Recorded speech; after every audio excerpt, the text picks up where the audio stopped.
¿qué tal? Sean todos bienvenidos a esta edición de Acción 10 en la mañana. Ya estamos a 9 de noviembre del año 2021. Odili Vargas, Jimmy. Según las autoridades del Instituto Nicaragüense de Estudios Territoriales, INETER, los sismos se deben precisamente a los choques de las placas Coco y Caribe. Veamos a continuación el reporte completo.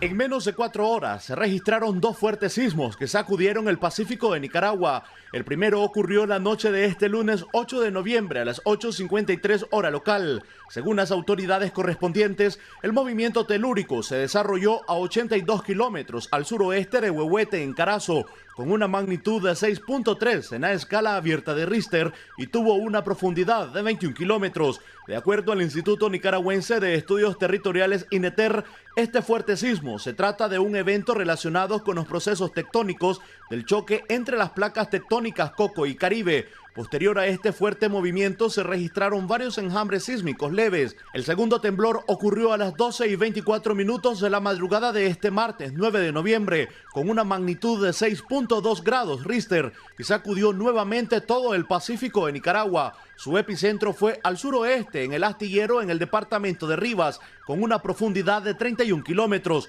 Según la coordinadora del Consejo de Comunicación y Ciudadanía, Rosario Murillo, gracias a Dios no se reportó ningún incidente. Exhortó a los nicaragüenses mantener la calma ante estos eventos. En Acción 10, Ronald Rodríguez Solís.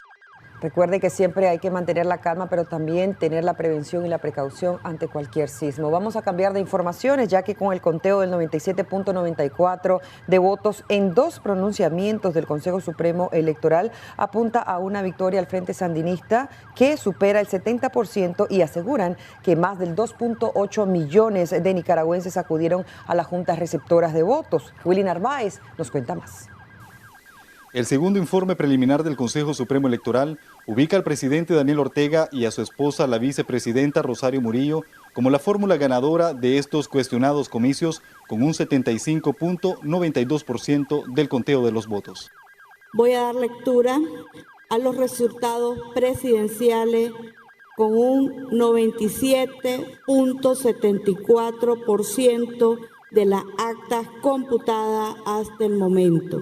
Detrás de Ortega aparece Walter Espinosa, candidato del PLC, con un 14.15%, Guillermo Osorno, de Camino Cristiano Nicaragüense, 3.30%, Marcelo Montiel, de la Alianza Liberal Nicaragüense, 3.15%, Gerson Gutiérrez Gasparín, de la Alianza por la República, obtuvo 1.78%, y finalmente Mauricio Orue, del Partido Liberal Independiente, 1.70%.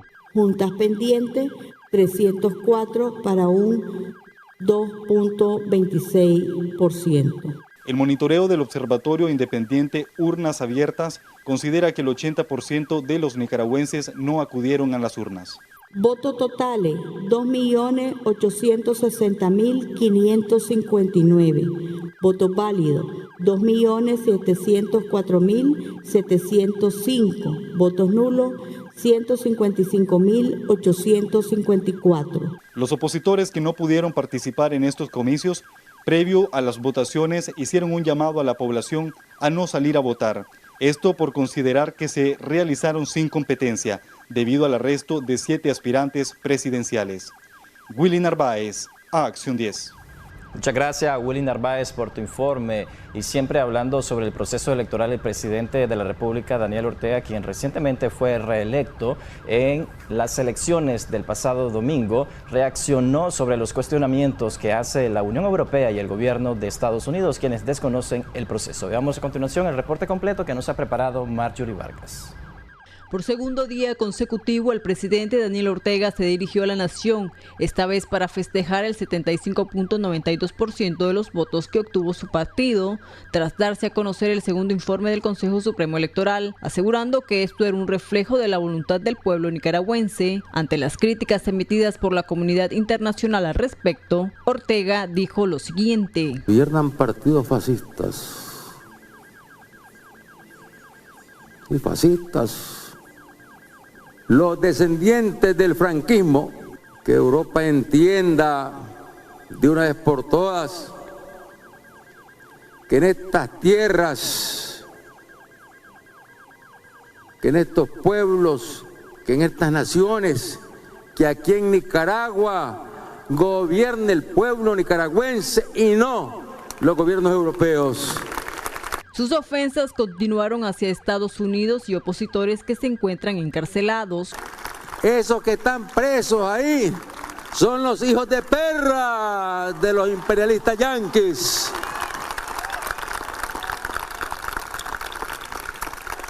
Se los deberían llevar para allá, para los Estados Unidos, porque esos no son nicaragüenses. Dejaron de ser nicaragüenses hace rato, no tienen patria. Señaló a los Estados Unidos de entregar la isla de San Andrés a Colombia. Se le puede llamar ladrón sinvergüenza, ¿sí? Ladrones sinvergüenzas, criminales, asesinos, porque se robaban las tierras y asesinaban a nuestros antepasados indígenas. Agradeció la asistencia de los 220 acompañantes de diversas partes del mundo, así como de periodistas a los que calificó como independientes, y subrayó que no se permitió el ingreso a las grandes cadenas por ser empleados de la CIA. Todas estas declaraciones las hizo durante el 45 aniversario del fallecimiento del comandante Carlos Fonseca Amador desde la Plaza La Revolución. Para Acción 10, Marjorie Vargas. El presidente de Estados Unidos, Joe Biden, calificó como una pantomima las elecciones presidenciales de nuestro país al considerar que estas no cumplieron con garantías mínimas para un proceso electoral transparente. Ronald Rodríguez Solís con el detalle.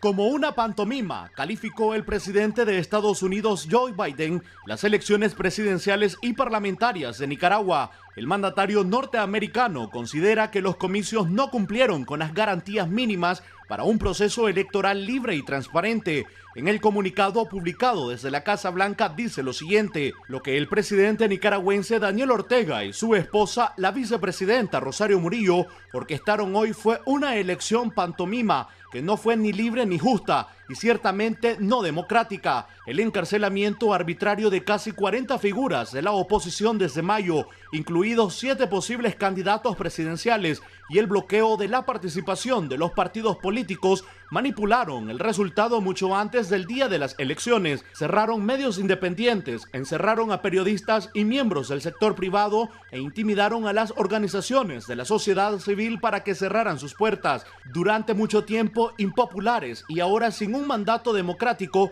la familia Ortega y Murillo ahora gobiernan Nicaragua como autócratas, no diferente de la familia Somoza contra la que Ortega y los sandinistas lucharon hace 4 décadas. En el escrito se continúa leyendo que Estados Unidos apoya el derecho inalienable a la autodeterminación democrática del pueblo nicaragüense y de cualquier otro país del hemisferio donde la soberanía popular se vea comprometida por la erosión de las normas democráticas, la asfixia del espacio cívico a las violaciones de las leyes fundamentales, derechos. El mandatario estadounidense enfatizó que la Carta Democrática Interamericana obliga al hemisferio a defender los derechos democráticos del pueblo nicaragüense. Hacemos un llamado al régimen de Ortega Murillo para que tome medidas inmediatas para restaurar la democracia en Nicaragua y para que libere inmediata e incondicionalmente a los encarcelados injustamente por hablar en contra de los abusos y clamar por el derecho de los nicaragüenses a votar en elecciones libres y justas. Hasta entonces, Estados Unidos, en estrecha coordinación con otros miembros de la comunidad internacional, utilizará todas las herramientas diplomáticas y económicas a nuestra disposición para apoyar al pueblo de Nicaragua y responsabilizar al gobierno de Ortega y Murillo y a quienes faciliten sus abusos, decía el mensaje del presidente de los Estados Unidos, Joe Biden, publicado desde la Casa Blanca en Washington. En Acción 10, Ronald Rodríguez Solís. Continúan las reacciones a nivel internacional sobre las controversiales elecciones. Diferentes países y organismos internacionales rechazaron los resultados de las elecciones presidenciales efectuadas este domingo en el país, en las que figuran como ganador la alianza del FSLN con más del 75% de los votos. María Esther Ordóñez con más detalles. Más de 30 países han afirmado que no reconocen el proceso electoral en Nicaragua. La Unión Europea, a través de un comunicado, se refirió a los comicios electorales que se llevaron a cabo este domingo en Nicaragua. En el documento se lee textualmente: las elecciones que han tenido lugar en Nicaragua se han celebrado sin garantías democráticas y sus resultados carecen de legitimidad. la integridad del proceso electoral quedó anulada por el encarcelamiento, el acoso y la intimidación sistemáticos de precandidatos presidenciales, dirigentes de la oposición, líderes estudiantiles y rurales, periodistas, defensores de los derechos humanos y representantes de empresas. En esta misma línea se han expresado los gobiernos de Noruega, Alemania, España, el Reino Unido y Suiza, que han manifestado que desconocen los resultados de dichos comicios por las inaceptables y arbitrarias condiciones en que se celebraron. No podemos llamarlas ni elecciones, han sido una burla. Lo que se ha realizado ayer en Nicaragua ha sido una burla. Una burla al pueblo de Nicaragua, una burla a la comunidad internacional y sobre todo una burla a la democracia. No ha habido ni elecciones libres, ni elecciones justas, ni elecciones competidas. No ha habido ningún tipo de verificación de esas elecciones y por lo tanto no tienen ninguna garantía para el gobierno de España, como no tienen ninguna garantía para la mayoría de los países de la comunidad internacional y de la Unión Europea. En Centroamérica se han pronunciado Costa Rica, Panamá y Guatemala. En el caso de Costa Rica, el presidente Carlos Alvarado publicó un comunicado en el que refiere que ante la ausencia de condiciones y garantías requeridas en democracia para acreditar las elecciones como transparentes, creíbles, independientes, libres, justas e inclusivas, su gobierno no reconoce el proceso electoral en Nicaragua realizado el día 7 de noviembre del 2021. En la lista se suman Chile, Ecuador, Uruguay, Perú y Colombia, cuyo presidente manifestó a medios locales que no reconocerá las elecciones en Nicaragua. Lo que hay hoy en Nicaragua no son unas elecciones libres. No fueron unas elecciones libres. Esto no nos tiene que sorprender porque esto era crónica de un fraude anunciado. De acuerdo con el presidente colombiano, se espera que en la próxima Asamblea General de la Organización de Estados Americanos, que se realizará de manera virtual y estará encabezada por Guatemala, se emita un pronunciamiento conjunto por parte de las naciones que la conforman. Todos esos gobiernos han pedido al Ejecutivo nicaragüense que libere a los presos políticos. Afirman que con dichas detenciones las elecciones no pueden considerarse justas ni democráticas. Este lunes, 4 expresidentes latinoamericanos y el Instituto Internacional para la Democracia y la Asistencia Electoral abogaron por aislar internacionalmente al mandatario de Nicaragua y suspender al país de la Organización de Estados Americanos. De igual manera, diputados costarricenses se pronunciaron contra los resultados del proceso electoral y, según sus palabras, denunciaron contundentemente los atropellos a los derechos de los nicaragüenses, llamaron a la protesta pacífica e instaron a la OEA a que se pronuncie. María Esther Ordóñez, Acción 10. Y el gobierno de Rusia respalda el triunfo del presidente Daniel Ortega en las elecciones presidenciales del país, destacando que dicho proceso se efectuó de forma organizada y en línea con las normas locales. María Esther Ordóñez continúa informando. Este lunes, el gobierno de Rusia brindó su respaldo a las elecciones realizadas en Nicaragua, que dieron como resultado una nueva reelección al presidente Daniel Ortega. El mensaje fue emitido por el ministro de Exteriores ruso, Sergei Lavrov, quien destacó que el proceso se celebró de forma organizada y en línea con las normas locales.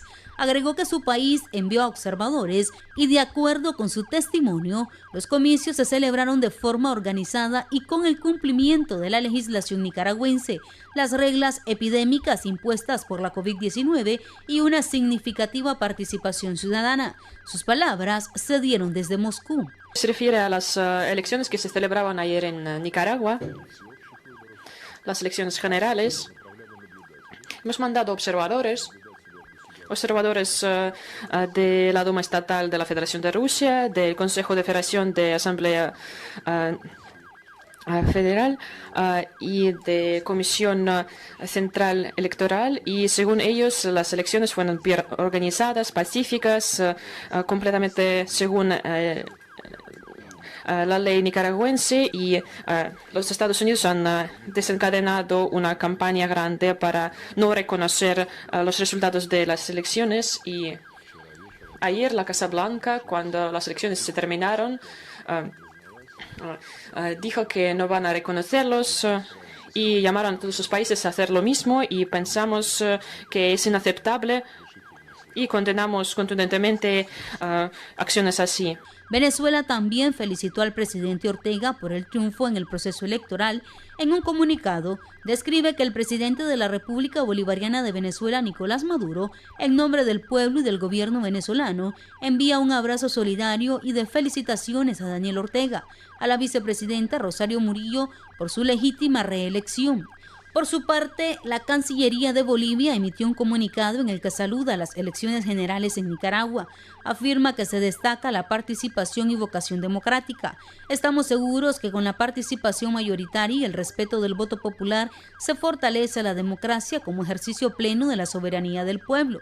A las felicitaciones se unió el presidente de Cuba, Miguel Díaz-Canel, quien en su cuenta en Twitter publicó un mensaje que textualmente se lee: felicidades al hermano pueblo de Nicaragua, a Daniel Ortega y a Rosario Murillo por el resultado de las elecciones de este domingo, que fueron una demostración de soberanía y civismo ante la cruel campaña mediática que sufren.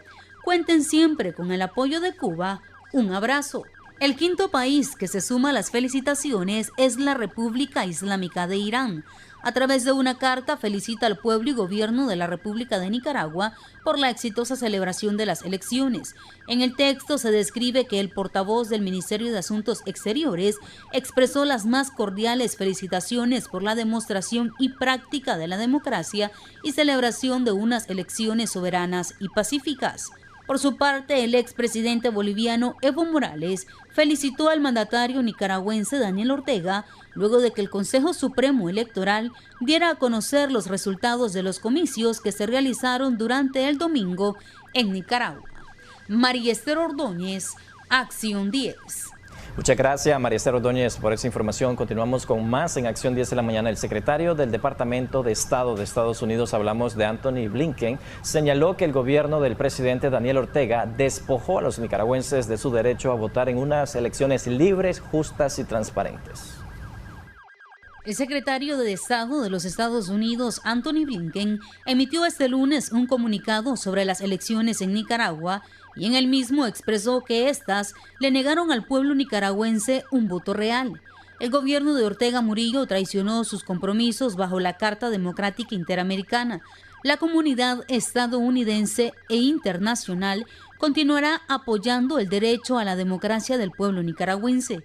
Blinken señala que Estados Unidos se une a otras democracias de la región y del mundo para condenar esta subversión de las normas democráticas. Continuaremos utilizando la diplomacia, acciones coordinadas con aliados y socios regionales, sanciones y restricciones de visa, según corresponda, para promover la rendición de cuentas de los cómplices en el apoyo a los actos antidemocráticos del gobierno de Ortega Murillo. Trabajaremos con otros gobiernos democráticos, incluso en la Asamblea General de la OEA del 10 al 12 de noviembre, para presionar por el retorno a la democracia a través de elecciones libres y justas y el pleno respeto de los derechos humanos en Nicaragua. Esto debe comenzar con la liberación inmediata e incondicional de los encarcelados injustamente. En el escrito, Blinken señala que el gobierno Ortega Murillo ha privado a los nicaragüenses de cualquier opción real, al disolver todos los partidos genuinos de oposición y encarcelar a todos los principales candidatos presidenciales. Esta represión y manipulación electoral, ampliamente denunciada por los nicaragüenses y la comunidad internacional, despojó a la votación del 7 de noviembre de cualquier significado real. En sus palabras, agrega que si bien el presidente Daniel Ortega y su esposa Rosario Murillo pueden permanecer atrincherados en el poder, la elección antidemocrática de Nicaragua no les proporciona ni puede proporcionarles ningún mandato democrático para gobernar. Y aunque afirman estar defendiendo la soberanía nacional en su respuesta a la condena internacional de su comportamiento atroz, los líderes democráticos entienden que la soberanía real se origina en la ciudadanía, los votantes y solo los gobiernos que llevan a cabo elecciones libres y justas pueden afirmar de manera creíble que representan a la ciudadanía, voluntad del pueblo. María Esther Ordóñez, Acción 10. Luego de esa información que nos ha presentado María Esther Ordóñez, hacemos una pausa comercial. Ya regresamos con más información en Acción 10 de la mañana.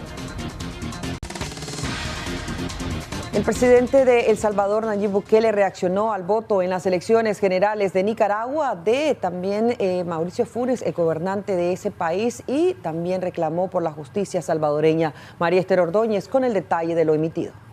En su cuenta en Twitter, el presidente de El Salvador, Nayib Bukele, reaccionó a la fotografía publicada por el exmandatario salvadoreño Mauricio Funes en la misma red social donde afirma haber participado en el proceso electoral en Nicaragua. En su mensaje, Bukele escribe: la máxima expresión del cinismo y pensar que aún hay gente que le cree. Mauricio Funes está acusado en El Salvador por el supuesto delito de corrupción, mientras él asegura ser un perseguido político y respondió al mensaje de Bukele: con que hay gente que te cree a voz farsante. ¿Dónde están las medidas para enfrentar a la oligarquía y sus privilegios? ¿Dónde está la continuidad y apoyo de los programas sociales? ¿Dónde está el combate a la corrupción, al despilfarro y al nepotismo? ¿Quién es el cínico? Bukele estuvo muy activo este domingo a través de su cuenta en Twitter, donde también escribió: después de la debacle de la oposición unida por su apoyo a la dictadura de Ortega, ya la farsa de las elecciones en Nicaragua, Arena quiere volvernos a vender el cuento del pleito izquierda-derecha, cuando es viejo y todos sabemos que es más falso que un billete de $2.50. Mientras, en otro tuit escribió: una verdadera fiesta democrática, dicen desde la cuenta oficial del partido. Luego salen diciendo que ellos están en contra de la dictadura y que están dispuestos a retomar las armas para combatirla. Solo quieren poder, sangre y dinero. No dejen que los engañen, concluye Bukele. María Esther Ordóñez, Acción 10. Vamos a cambiar totalmente de tema. Ahora les comentamos sobre un suceso que ocurrió en Bluefield, y es que una vivienda quedó reducida en cenizas, y es que precisamente el siniestro aún no se conocen las causas de su origen. Veamos el reporte que nos ha preparado Hazel Zamora desde la zona. En horas de la noche del domingo, pobladores del sector El Pericón en el barrio San Pedro de Bluefields reportaron un incendio en una vivienda que permanece cerrada, aseguran vecinos del lugar. En cantidad lo que uno puede tirar, ¿verdad? Sí, los vecinos. ¿Amenazaban las llamas con propagarse? Demasiado. Se trepaban ahí 15, 16 pies de altura, esa llama. Pero como el viento pega para arriba, entonces estas casas están largas. Si hubiera sido detrás de ellas, también se va, o sea, se enciende la otra casita del vecino ahí. Estaban unos niños quemando basura que nosotros pensábamos que habían sido los dueños que habían venido a limpiar, y los niños pues, a quemar ahí, pero suponiblemente pues la casa no habitaba nadie, y aún pues el incendio que provocaron los niños se fue que hizo el incendio, que fue un incendio rápido, que entre los vecinos, sí, niños pequeños como de dentro de 7, 8 años, sí. Lamentablemente no se pudo manejar, en ese medio pues se le hizo el llamado a los bomberos para que ellos vinieran a apoyarlo. Estaba en llamas y fue un incendio muy rápido. La vivienda se ubica en un sector difícil de acceso, a donde pobladores de la zona pretendían sofocar las llamas que acabaron con la estructura. La casa era de madera, donde no habitaba nadie, pues no había electricidad, no había nada, pues estaba... Nadie sabe nada, ¿verdad? Solo que se prendió y... Unos niños. Dicen que estaban unos niños, pero jugando debajo, pero allí no se sabe que si es verdad, pues porque cuando se miró fue el siniestro que estaba ardiendo la madera, ¿verdad? Nosotros estábamos en el corredor cuando de momento comenzó la llama y comenzamos a ayudar. Habitantes de la zona responsabilizan a unos niños que jugaban en los alrededores y quienes supuestamente le prendieron fuego. Bomberos y la policía se presentaron al lugar para asistir ante la emergencia, aunque no determinan la causa del siniestro. Al llegar al lugar se contactó que era una vivienda de 20 metros cuadrados, el cual ya se encontraba en un 90% combustionada. Esta casa tenemos conocimiento que está abandonada de hace 3-4 meses. No habita nadie, no hay ningún enser adentro. Desde Bluefields, este es un reporte de Hazel Zamora para Acción 10. Vamos a retomar los temas electorales a criterio del analista político Roger Guevara Mena. El rechazo de las elecciones de Nicaragua por parte de la comunidad internacional generará un impacto negativo, tanto económico como social. El desconocimiento de las elecciones generales de Nicaragua de varios países muestra que se avecina una situación más complicada para el país, como las afectaciones económicas, políticas y sociales. Nicaragua podría enfrentar el aislamiento internacional por la posible aplicación del artículo 21 de la Carta Democrática Interamericana, explicó el analista político Roger Guevara Mena. Y por supuesto, esto pronostica que en la próxima reunión de cancilleres de la OEA esta semana se va a tocar el tema. Y eso crea verdaderamente una situación difícil, puesto que va a tratar de ponerse en práctica la Carta Interamericana, y justamente esta Carta Democrática Interamericana establece ya para esta vez, sobre el tema Nicaragua, la aplicación del artículo 21, que es la expulsión. Y esto trae efectos económicos, políticos, diplomáticos y sociales. Esta elección, al ser desconocida, se desconoce el nuevo gobierno producto de esa elección, como consecuencia lógica, pues. El desempleo sería una de las serias situaciones que enfrentarían los nicaragüenses debido al bloqueo en las exportaciones económicas. Lógicamente, Estados Unidos va a decirle a sus empresas que no compren productos de la maquila proveniente de Nicaragua, lo que va a cerrar el mercado. Igualmente, Europa va a decirle a sus compradores de café y otros productos no tradicionales y va a cerrar el mercado. Estados Unidos va igualmente a establecer criterios con respecto a las compañías mineras. ¿Ya? Yo creo que esto es una situación mucho más difícil que la que hemos venido pasando. Poco antes de darse a conocer los resultados de las elecciones, el presidente de Costa Rica, Carlos Alvarado, y el mandatario de Estados Unidos, Joe Biden, fueron los primeros en pronunciarse y cuestionar este proceso por considerarlo carente de legitimidad y transparencia. En Acción 10, Geraldine Domínguez. Observatorio Urnas Abiertas, a través de un monitoreo ciudadano, indica un 81.5% de abstención en la jornada electoral de este 7 de noviembre. Es Geraldine Domínguez quien continúa informando. Según el Observatorio Ciudadano Urnas Abiertas, espacio creado para el monitoreo y denuncia sobre el contexto electoral, indicó que hubo un promedio del 81.5% de abstencionismo durante la jornada de los comicios. Representantes del observatorio dieron a conocer también las supuestas anomalías que se denunciaron durante el proceso electoral. Hemos registrado desde Urnas Abiertas reportes de anomalías y de violencia política desde todos los departamentos y regiones autónomas del país, desde por lo menos 119 de los 153 municipios, lo que representa un 78%. Hemos recibido información de que en por lo menos 203 centros de votación se usaron vehículos públicos para el traslado de votantes y que por lo menos en 129 no se usaron medidas contra la COVID. También se reportó propaganda a través de afiches, banderas, votantes y fiscales con ropa con simbología de su partido, pero principalmente con personas vestidas de civil al interior de los CB haciendo proselitismo político. La manifestación de violencia política que fue reportada con mayor frecuencia fue la presencia paramilitar en los alrededores de los centros de votación. Tenemos que se hizo un muestreo de 563 centros de votación de los 3.106 centros de votación activos en el día de la jornada de votación de hoy. Se realizaron 3 muestras separadas para abarcar 563 centros de votación en total.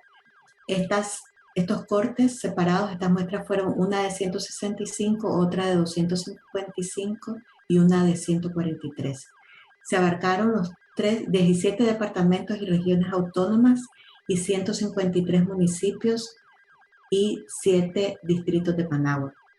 La participación proyectada basado en el comportamiento de las 7 horas a las 18 horas del día de la jornada. La banda de participación ciudadana se registra entre el 16% como un mínimo de participación y el 21% como un máximo de participación. con un promedio nacional de 18.5%. El proceso de observación nacional de urnas abiertas contó con la participación de más de 1.450 colaboradores. En Acción 10, Geraldine Domínguez. Es momento de una pausa comercial y ya regresamos.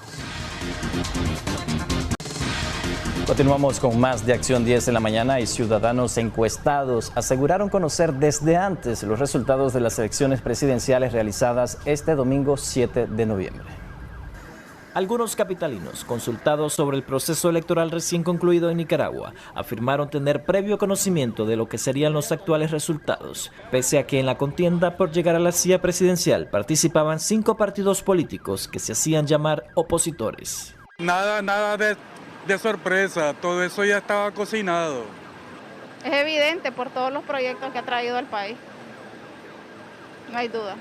Otros se sumaron a la campaña del no voto y prefirieron no ejercer su derecho ciudadano, pues consideran que no habían candidatos presidenciales por quien tener simpatía política. Un día después, el Observatorio Independiente Urnas Abiertas informó que el proceso estuvo sumergido por un 81.5% de abstencionismo a falta de garantías democráticas. Considero que las elecciones no eran justas, no era algo que estaba parejo. Considero que no había por quién votar. Por su parte, el sociólogo Cirilo Otero consideró que esa acción fue debido al descontento social que aún persiste contra el actual gobierno, las políticas represivas durante las protestas de 2018 y la actual situación de crisis sociopolítica económica. Las elecciones en general son momentos de que la gente pasa cuentas. O sea, si no está el gobierno actuando apropiadamente o satisfactoriamente para la población, la gente vota contrario. Según el primer reporte preliminar de las autoridades del Consejo Supremo Electoral, el actual presidente de la República, Daniel Ortega, habría obtenido en las elecciones del domingo un 74.99% de intención de votos, lo que lo ubicaría en su tercera reelección consecutiva y su quinto mandato en Nicaragua. Con cámara de Ronald Reyes, les informó para Acción 10, Jimmy Romero. El analista político Agustín Jarquín manifestó que la reelección del actual gobierno encamina al país al desempeñadero económico. Jimmy Romero con el detalle de sus declaraciones. Los resultados electorales en Nicaragua que dan una amplia victoria al presidente Daniel Ortega y a su esposa Rosario Murillo generará impactos económicos sorpresivos al país, advirtió el analista político Agustín Jarquín Anaya. En definitiva, eso lo vamos a estar viendo de una manera no, digamos, abruptamente, pero sí progresiva. La falta de garantías democráticas en el cuestionado proceso haría también que el gobierno se enfrente a presiones diplomáticas y de cooperación de sus principales socios económicos, como son la Unión Europea y Estados Unidos, el cual el último busca consenso en el Consejo Permanente de la OEA para que Nicaragua sea apartada del órgano político. Definitivamente la hace ser no objeto de crédito a nivel internacional, en el sentido de que incluso los flujos de recursos de organismos internacionales de lo que ya está aprobado serían congelados. Anaya recordó al presidente Ortega no repetir la misma historia de décadas pasadas, donde la dinastía Somoza tuvo que dejar el poder por la fuerza. Los comicios generales del domingo estuvieron marcadas por el abstencionismo, la falta de credibilidad, garantías democráticas y de observación internacional. La historia está llena de ese resultado. Lamentablemente, en Nicaragua se está caminando en esa senda y por eso es que hay que hacer oración para que ilumine incluso a los gobernantes, para que la sabiduría les inspire, para que sus decisiones sean con sensatez y poniendo en primer lugar el beneficio general de la población. En el último recuento de votos, las autoridades electorales anunciaron que el actual mandatario obtuvo un 75.92% de los votos, de 97.74% de las juntas receptoras escrutadas. Jimmy Romero, Acción 10. Y estamos con usted en Debates y Soluciones. Siempre agradecemos su fiel sintonía y participación en este segmento, que también lo puede ver a través de nuestra página de Facebook.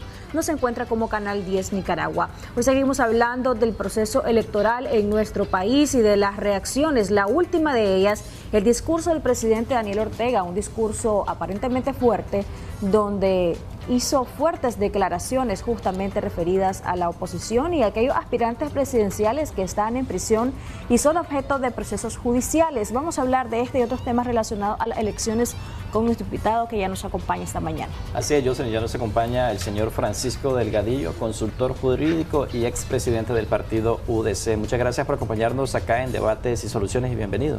Gracias, Jimmy, gracias, Jocelyn, por invitarme a tan escuchado y visto programa. Les agradezco y estamos a la orden.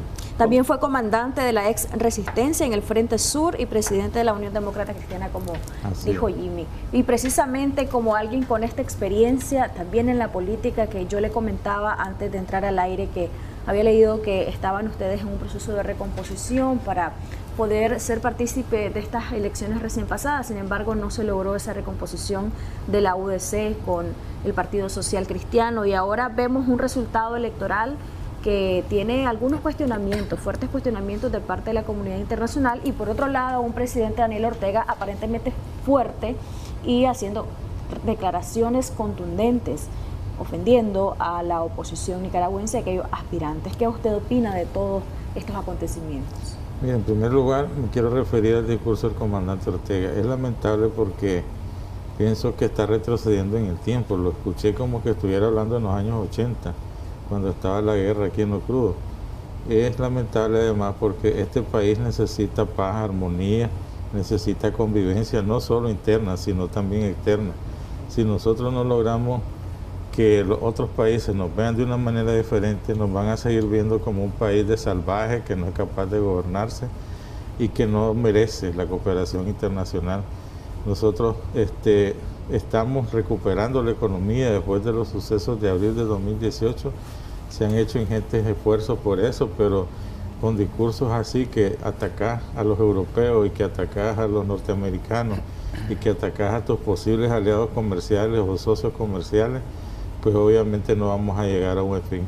Con este tipo de discurso que se refirió el presidente Daniel Ortega la noche de ayer referente a las demandas que ha hecho la comunidad internacional, ya sea la Unión Europea o el gobierno de Estados Unidos a través de su presidente Joe Biden, ¿hacia qué camino direcciona el país el presidente Ortega? Lamentablemente es un futuro incierto, ¿verdad? Si lo miramos desde esa óptica, pero yo tengo mucha fe y tengo esperanza de que recapacite el presidente por el bien de este país en primer lugar, pero además por el bien de su gobierno, porque va a llegar un momento en que va a estar cercado económicamente, el país no va a tener recursos, ¿verdad? Ni siquiera para hacer obras sociales, menos aún para los pagos que se requieren de todos los empleados públicos, la policía, el ejército, y va a tener que buscar una salida alterna, y la salida alterna es diálogo. Eso es lo único, porque aquí la guerra ya no cabe. Estuvimos en una guerra en los años 80 que dejó 50.000 muertos, unas pérdidas lamentables de vida valiosa, y eso no puede volver a suceder. Era de esperarse este discurso del presidente Daniel Ortega. ¿Demuestra a un presidente recién reelecto, según estos comicios, fortalecido? Mire, yo no esperaba que reaccionara tan crudamente. Yo esperaba más bien, como él tiene tanta experiencia, ya va a cumplir 30 años en el poder, yo pensaba que iba a salir con un discurso conciliador, más bien, diciendo, bueno, ahora tenemos que buscar cómo salir adelante en el país, tenemos que recomponer las relaciones con todos los países y buscar cómo suavizar el discurso, pero además yo esperaba que dijera, en diciembre probablemente la mitad de los presos políticos van fuera, ¿verdad? Vamos a dar indulto, vamos a dar amnistía, lo que fuera, cualquiera de las formas o mecanismos que se utilice para hacerles bienvenida.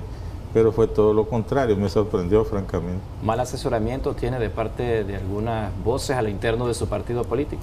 Yo creo que él ya se está dejando asesorar poco, más bien me parece que son expresiones propias de él y la edad que tiene el comandante Ortega ya es diferente. Uno como que se enfrasca más y dice, yo tengo la experiencia, tengo la capacidad, ya he aprendido todo lo que hay que aprender, y te tiras a un tipo de discursos así que es irreal y es poco saludable para el país. Pero ¿cuáles serán las apuestas en este sentido luego del proceso electoral? Usted hablaba de la posibilidad de un diálogo, que sería la salida más viable. Con este proceso electoral y las reacciones que hemos visto, ¿se agravó la situación política del país o digamos es como un puente hacia el camino del diálogo? Mire, para mí, cuando uno está en una posición enfrascada, firme, dura, es para poder negociar en base a eso. O sea, cuando nosotros estábamos en la guerra, en la contra, nosotros íbamos afianzando territorio para la posibilidad de vencer, obviamente, pero cuando se dio el diálogo, dijimos, ok, de aquí no nos movemos, sino que vamos a avanzar y a negociar con fuerza, eso es. Entonces yo creo que se está preparando más bien las condiciones de un diálogo, aunque nadie lo vea así, yo lo veo con unos ojos diferentes, lo veo con los ojos de la fe, de la posibilidad de un diálogo desde posiciones de fuerza y diciendo que pues yo tengo todo el control del país, yo puedo hacer lo que yo quiero en mi país y negociemos, pero en base a estos y estos puntos. Él tendría que poner sus puntos ahí. Son escenarios distintos los que actualmente presenta el presidente Daniel Ortega en comparación a los 80, hoy estamos en los años 2000. ¿Qué incidencia podría tener tanto la comunidad internacional, otras naciones? Por ejemplo, Costa Rica se pronunció en contra de su reelección y desconoció los comicios electorales del 7 de noviembre. Mire, son otros escenarios en cuanto a que la posición de guerra no existe, la economía pues está más o menos estable, todavía no hay hambre, no hay que hacer cola para ir a buscar una libra de arroz, no está el servicio militar obligatorio. Fueron condiciones que lo presionaron a llegar a un acuerdo, sin embargo eso no sucedió de la noche a la mañana, sucedió después de 16 encuentros en la isla de Contadora, en México también, en Manzanillo, y posteriormente vino a culminar en Equipula 1 y 2.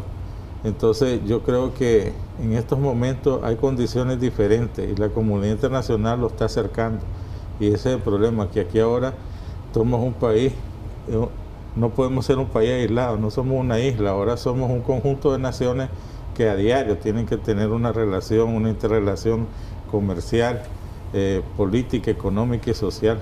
Miren, Nicaragua tiene 180,000 nicaragüenses en Costa Rica, tienen en Estados Unidos un montón de nicaragüenses también. La gente está buscando alternativas de convivencia y de vivencia también. Entonces el Estado aquí en Nicaragua tiene que garantizarle a la gente que aquí también puede haber progreso y que aquí también puede haber paz y que aquí pueden haber oportunidades de superación. ¿Usted considera que esto es como un puente entonces para un posible diálogo, que demostrar y enfrascarse en una postura así de radical es justamente que está buscando el camino al diálogo? Igual Mario Gutiérrez lo mencionaba en la Asamblea Nacional, pero dadas las condiciones actuales, la reacción de algunos representantes de distintos países y de organismos multilaterales de la Unión Europea, por ejemplo, lo que puede pasar en la Organización de Estados Americanos, ¿cuándo considera usted que podría darse este diálogo y quiénes podrían ser partícipes del mismo? Yo pienso que el diálogo sería posible después de la toma de posesión del comandante en su nuevo periodo. Y ¿quiénes podrían ser los partícipes? Todos los actores sociales que de una u otra manera han participado o hemos participado en política, ¿verdad? Y aunque no estemos articulados, por eso yo lo que propongo es a todos los que han participado en política y de alguna u otra manera generan opinión pública, a que nos juntemos desde ya, nos unamos y comencemos a dialogar en base a los puntos de un posible acuerdo, de un posible entendimiento como nación. Olvidemos cada uno nuestros propios intereses, pensemos en el bien del país, y si no pensamos así, Nicaragua se va a terminar hundiendo en una crisis económica posiblemente como la de los años 80, pero ahora con peores consecuencias. ¿Cuál sería la agenda de ese diálogo? Bueno, yo pienso, para comenzar, tenés que demostrar que vas a dialogar sinceramente, y eso implica sacar a los presos políticos, ¿verdad? Porque nadie negocia con una pistola en la cabeza. Después tenés que dar pautas a la comunidad internacional, tenés que darle algunos vistos de que vas a mejorar la situación en el país, libertad de movilización, libertad de prensa irrestricta, libertad de comunicación. Nosotros vemos que ahora te aplican la ley de ciberdelito, te aplican la ley de lavado de dinero sin tener que haber lavado nada, ¿verdad? Entonces son situaciones en las cuales nosotros podemos ir diciéndole a la comunidad internacional, mire, esto va a cambiar, esto va por mejor rumbo, y tenemos que invitar a los organismos internacionales a que sean los garantes de cualquier acuerdo que se llegue. Pero estarían participando tomando en cuenta que algunos han dicho que no desconocen este proceso electoral. Sí, porque mire, es que una cosa es que ellos recomienden precisamente de que se liberen los presos, de que se restablezcan las libertades, que se vuelvan por los cauces de la democracia y le decimos, venid pues, vamos a comenzar a hacer lo que ustedes recomiendan y queremos que ustedes estén ahí presentes, porque ellos alegan que estas elecciones no tuvieron el estándar internacional para unas elecciones justas, libres y transparentes, además supervisadas. ¿Verdad? Ellos alegan que aquí no hay democracia plena ni libertad. Entonces hay que invitarlos para que vengan in situ y que sean además garantes. En los años 90, cuando nos desmovilizamos, la CIA fue uno de los garantes y las Naciones Unidas inclusive trajeron los cascos azules para desarmarnos a nosotros que estábamos en el norte, en el sur, en el centro y en el Atlántico de Nicaragua. Francisco, y a lo interno, ¿no se descartaría que la verdadera oposición también pueda participar de este diálogo o entendimiento que está buscando el presidente Daniel Ortega? Recordemos que ellos prácticamente fueron sacados de la contienda electoral tras su cancelación de personerías jurídicas. Sí, que precisamente si querés llegar a un acuerdo real, efectivo y duradero, tenés que incluir a todos, no puede ser un diálogo excluyente, tiene que ser más bien un diálogo incluyente, participativo y que nos lleve ¿Tiene que a una estar democracia. Sí o sí la verdadera oposición en Nicaragua en ese diálogo? Sí, es necesario que participe.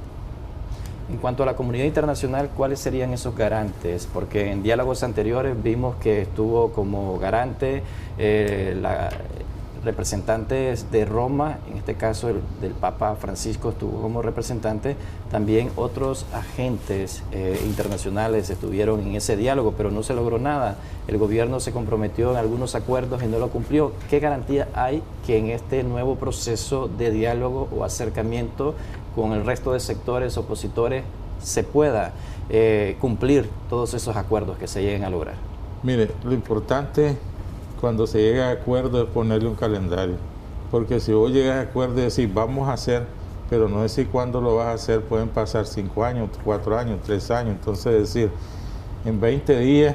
Emplazar al gobierno. Exacto, y llegar a un acuerdo con ellos con un calendario y con la comunidad internacional ahí. De lo contrario, yo te puedo firmar y te voy a decir, te voy a pagar, voy a reconocer que te debo y te voy a pagar, pero no te digo cuándo, ¿verdad? Entonces eso es lo que faltó ahí en ese diálogo. ¿Qué podría ocurrir, por ejemplo, si la comunidad internacional, parte de los que han reaccionado negativamente ante este reciente proceso electoral en nuestro país, toman acciones, por ejemplo, suspender a Nicaragua de la Organización de Estados Americanos? ¿Esto conviene a Nicaragua? ¿Esto realmente presionaría al presidente Ortega para que la oposición y aquellos de la comunidad internacional que no están de acuerdo con las directrices del presidente Ortega puedan tener lo que consideran debe de tenerse en Nicaragua? Mire, es fatal sacar a Nicaragua del conjunto de naciones de la OEA. Significa que todos los demás países que están aquí con representaciones diplomáticas tienen que abandonar el país y el país nuestro quedaría aislado, sin posibilidades de préstamos, sin posibilidades de convenios o cooperación internacional, y estaríamos prácticamente como en una isla, ¿verdad? Solos y buscando cómo sobrevivir. Si acaso estaría apoyando Rusia, China, Turquía, Irán, Irak, países como estos que están bien lejos y que es bien difícil porque no te dan ayuda gratis, te piden siempre a cambio diferentes cosas.